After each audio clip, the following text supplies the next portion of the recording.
This is an almost free swarm trap. I say almost free because I'm making this out of stuff that I got laying around the house. I've done this before and it actually works. It looks like crackwood. You wouldn't think it works, but it does.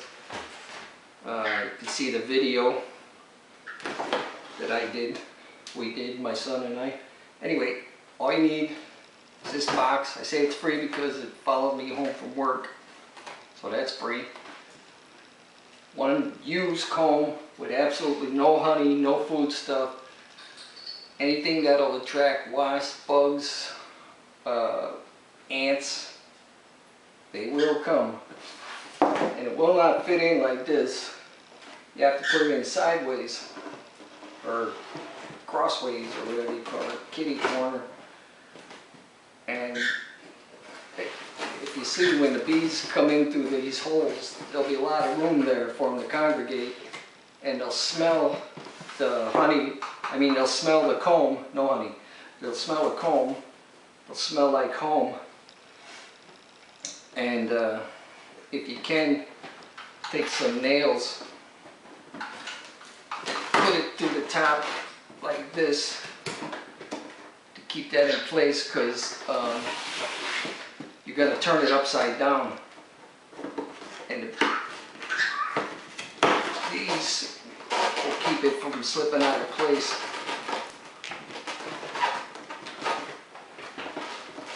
Anyway, you get the picture with this one. See how it's holding the corners in? It won't fall out. Then what you'll need also is some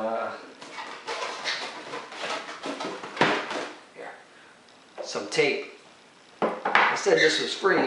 It's been laying around in my garage for about 3 years. I bought it for something, but never used it, or never used it all. And so I'm gonna call that free. Now this is the part that you'll need to make sure you get it completely sealed on, because the bees will come out of here like crazy when you try to dump them out. You don't want any light coming through anywhere but the holes, if you can get away with it. The first time I did that, if you saw the video, my son and I built one of these. Actually, we built a couple, and they both work. I used duct tape, and duct tape gets soft, and it's hard to cut off when you're dumping the bees out. So you want to use something that you can cut easy, like this packing tape. That works well, but it doesn't do much for light. Leave one entrance open, just one. Don't leave two open, because bees more readily go in there. There's only one way in, one way out. We get the idea. Just keep that closed, completely sealed, so no bees can come out through here, because they can get out through the smallest opening. Also, through the corners, these things separate. Bees give off, when there's a shitload of bees in your trap, they give off a lot of moisture, and this gets real soft real fast. So you have to use these in a place where you can watch them. You can't just like stick them in a bee yard, 10 miles from your house, and not be aware when the bees get there, because when the bees get there, they go in there and they automatically, boom, that fast start building comb, and it gets this cardboard gets real soft and will cave in. So I keep it in my backyard, because I can hear the swarm when it comes, and I can see it and take care of it real fast. There's a trick to doing it too, because you got one side completely sealed, one opening completely sealed, and one opening open. So, and this is the trick part. at night, you have to do this at night when all the bees are in there and there's no, you know, foragers flying about. You take a piece of number 8. They call it hardware cloth, but that throws a lot of people off when you buy this stuff and you go to the hardware store and ask for number 8 hardware cloth. They look at you like you're from Mars or something. They go, "What are you talking about?" And you show them a piece. They go, "Oh, that's screen. That's 8-inch. That's number 8 screen. It's supposed to be like 8 holes per inch." So don't say hardware cloth. Say screen, and show them a piece of it, or number 8 screen. I don't know where that hardware cloth thing came from, but I went to 2 different hardware stores. They said, "We don't have anything called hardware cloth." And then I showed them a piece of it, and they said, "Oh, that's screen. We got plenty of that." So, screen. Anyway, when the bees are all in there, and you go there like at 10, 12 at night, take this and quietly put it over the hole and tape it over the hole as best you can.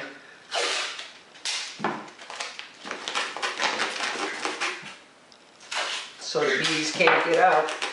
You'll have all your bees in there in the morning when the sun's up, and you can see to put them in your hive that you're going to put them in.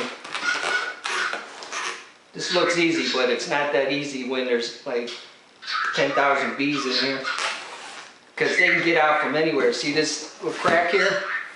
They'll come out of there like crazy, so you got to make sure all of this is sealed. And plus it makes the box a little stronger.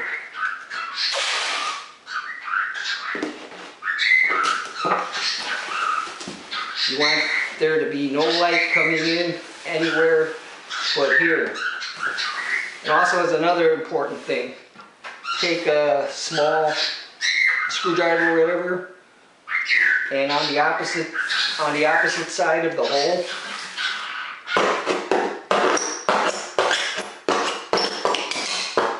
put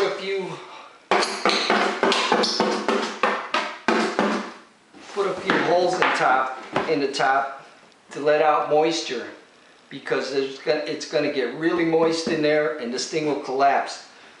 We left, you don't want to like take it down the next day after the swarm is in there. Like give it a couple of days, like 2 days. Don't give it 3, don't give it 4, because this thing will cave in. It'll get really soft. And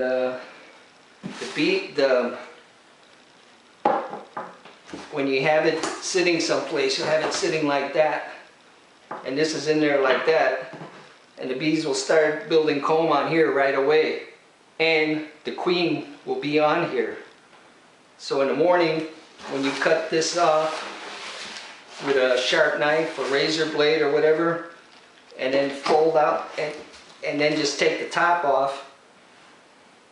Excuse me, first thing you want to do is turn upside down and go blam, knock all the bees down. And if the queen falls down, she'll automatically get back on that comb. And then you can just take the comb out first thing and set it right inside your hive. And that way the queen will be on there. She won't, you know, go scurrying around the box. She'll go onto this, guaranteed. I did it twice and that's what happened. So that's about all there is to it. Free bee trap. Almost free. One other thing is this will run you about $5-6 or whatever, but it's a bee lure, swarm lure. You know, a lot of people say they put lemon oil or even lemon pledge, you know, just lemons and stuff like that. Bees don't eat lemons. I don't know. It's only my 2nd year beekeeping, so maybe I'm just assuming too much, but this is supposed to have pheromones in it, and it's supposed to smell like a hive. It doesn't smell like a queen. People call it queen pheromones.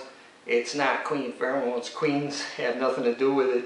This is just supposed to smell like home to them bees. It's going to make it smell like a place they want to build a hive.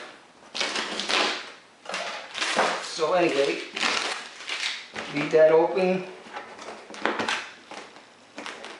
Let the bees go in there. When it's about 12 at night, cap it off. Put it as close as you can to the hive you're going to put it in. And then in the morning or in the afternoon, whenever, don't let it get too hot in there. Keep it out of the sun. Cut it open. First bang it. Knock all the bees down. Open it up. Take the top off. Take the queen out. Put her in your hive. And then dump the empty box right on top. Bang them off. If you saw the video I did,